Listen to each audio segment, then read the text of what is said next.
Okay, so let me get started. Okay, I'm going to continue to talk on the self-confidence formula. Okay, and 4 weeks ago we began a series on the self-confidence formula, which is a series of statements that I have memorized and that I repeat daily.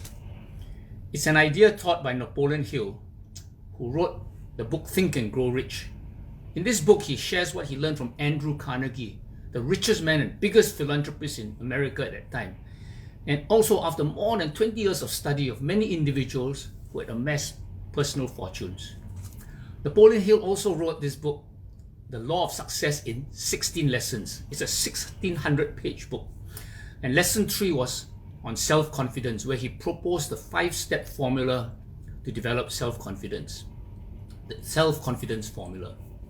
In the last 3 weeks, I discussed the first 3 steps. Today, let's learn about the 4th step. Okay, the 4th paragraph of the self-confidence formula. Hey, good morning, all of you. Bethany, May. Okay, so the 4th paragraph goes like this. 4th, I've clearly written down a description of my definite chief aim in life, and I will never stop trying until I shall have developed sufficient self-confidence for its attainment. Okay, let me read it again. 4th, I've clearly written down a description of my definite chief aim in life, and I will never stop trying until I shall have developed sufficient self-confidence for its attainment. Okay, now some of you who have been talking to me will see the word trying down there, and they'll say, oh, how come he's using the word I'll try? Okay, just like the word think. Okay, try sounds tentative. What do I mean by think? I think I can do it. Okay, it's try. The word try sounds tentative and suggests that you lack confidence in your ability to execute the task. People say, don't say try, because you want to take full ownership of your capabilities. If you're asked to do something, either commit to it or offer an alternative, but don't say you'll try, because it sounds like you won't try all that hard. Okay, that's why we say don't use the word try, but never stop trying. Okay, in the 4th paragraph it says never stop trying. Never stop trying is different.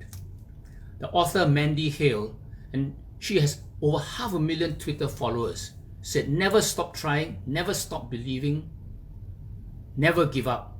Your day will come. Sir Thomas Edison, the famous inventor of the light bulb, said our greatest weakness lies in giving up. The most certain way to succeed is always to try just one more time. And the story goes that he tried 3,000 to 10,000 times. Okay. Now, what we are wanting to develop actually is the mindset to never stop trying. We want to develop this mindset of never stop trying. First of all, because discovery comes to the adventurous. Discovery comes to the adventurous. Secondly, things look toughest, even impossible at the start. When you think of it, at the start you know very little. You've not acquired skills like balance. You know, when I did windsurfing, I mean, you haven't got the balance yet. It just takes time. Okay? And the third reason is you want to develop the capability to cope and be a champion of change. In other words, you want to be a learner. Okay. Now let me share with you some of my experiences with never stop trying. We decided to go to Mount Kilimanjaro, to climb Mount Kilimanjaro with a family. Okay, it was in 2016. Okay, it's very expensive. Okay, it's about $8,000 per person. Our family of 5, that's about $40,000. There's a whole bunch of people, altogether 29 people going.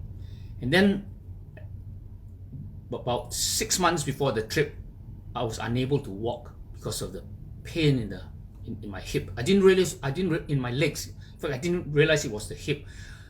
We went to Team Elite trip in Rome. I can't even walk to do shopping. We went to the Star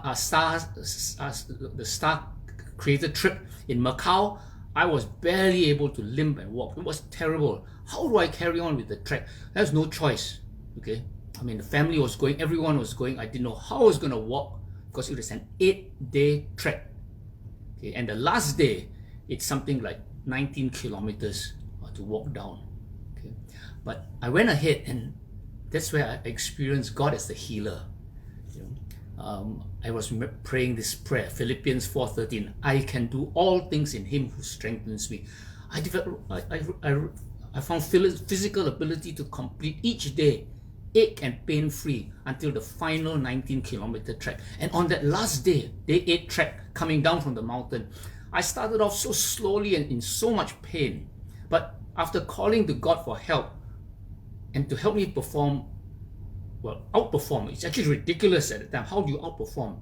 I was moving so fast, that I remember HT after Mandara Hut, that the guide had to ask me to slow down. Okay, so I discovered this miracle. Okay, now just right now with my second hip replacement surgery, I'm actually going ahead with a never stop trying attitude. Why, you ask? After all, you already had one surgery successfully done last year.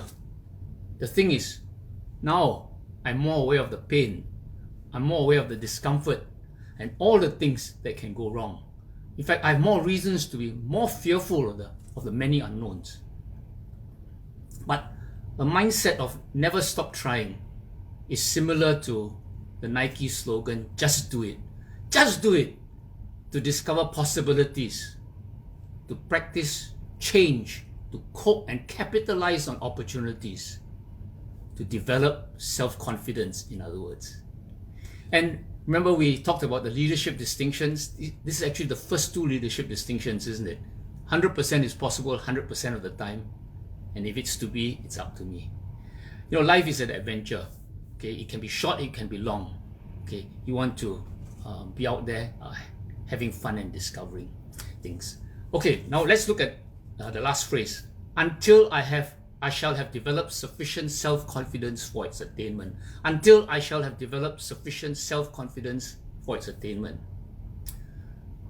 Once you walk the journey, once you see the light at the end of the tunnel, you see that light, okay, you know you're on the right track and success is certainty. It's a very, very, very, very good feeling. Okay, you got to break through that. And what are some signs of this? You can actually see the signs.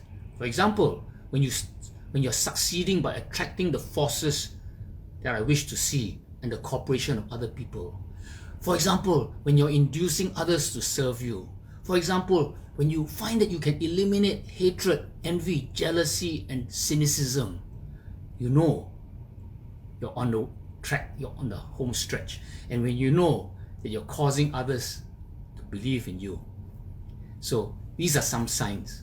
Okay, so I urge you continue to review the first 3 paragraphs. Okay, we have gone slow so that you can memorize each paragraph each week. Continue to review the first 3 paragraphs and then start memorizing this 4th step. Okay, do all that and you're well on your way to building your long-term organization for the December Boost Limited Time offer. Remember, that's your dominating thought today. Okay guys, that's all I have to share today. Thank you for your prayers, thank you for your support, and I'll see you soon